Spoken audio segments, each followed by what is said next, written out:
Hello, adventurer. I'd like to share with you one of my favorite stories from Skyrim. I stumbled upon this in my journeys. It's the legend of the Red Eagle. You may have heard of it before. It's actually quite a popular story throughout Skyrim. This tale was transcribed from the memory of Clarice Vienne, student of Winterhold. Elements of the legend suggest a date C1E 1030, though as with any oral tradition, much of it is likely a later anachronism. Curiously, stories of a similar king and his legendary blade appear in other ancient myths of the Reach. Long ago, a child was born in the Sundered Hills. They named him Faulan, which means red eagle in the tongue of the Reach, for the screeching bird call that greeted his birth and the crimson blooms on the autumn hills. Thus began his legend, Reach Child, born under auspicious skies, his very name the color of blood. 10 kings ruled the Reach in those days, and though men were free, the people were scattered and warred amongst themselves. The augurs foresaw the boy's destiny, a warrior without peer, first and foremost Lord of the Reach, chosen to unite all under his name. Faulan grew in years and strength, and it seemed the prophecy would be fulfilled. The banner of the Red Eagle was raised along the cliffs of the Reach, and his people prospered. Then came Hestra, Empress of the South, riding to war. One by one the kings stood before her.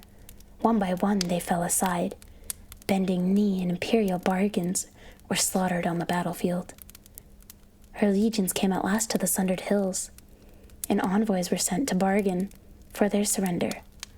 Faulan refused to yield their freedom of his people, but the elders were afraid, cast him out, and accepted the imperial yoke. Thus was stolen by the foreign invaders his land, his people, his very name. In the years that followed, the Red Eagle became known as the untamed spirit of the Reach, unbowed, unbroken, stained by the blood of his foes.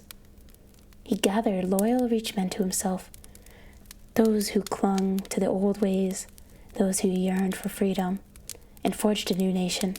Together they fell upon the occupiers and the traitors by night, disappearing into the cliffs and caves each morn, evading capture. It was not enough.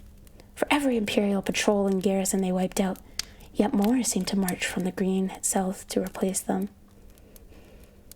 One night, under a cloud-cloaked sky, the men of the Red Eagle warmed themselves over damp fires of smoldering moss. A huddled, shambling figure came to them, cloaked in rags, face cowled. Though his men mocked and cast stones at the stranger, Faulan sensed something and beckoned. The cowl was thrown back in the dim light, and she revealed herself to be one of the ancient and venerable Haygravens. She offered power for a price, and a pact was made. Thus was brokered to the witch, his heart, his will, his humanity. From that day forth, his was a spirit of vengeance, pitiless and beyond remorse. The rebels grew in strength and numbers, and none could stand against them. Faulan's eyes burned coldly in those days, black opals reflecting a mind not entirely his own. 2 years passed, and the foreigners were all but driven from the Reach.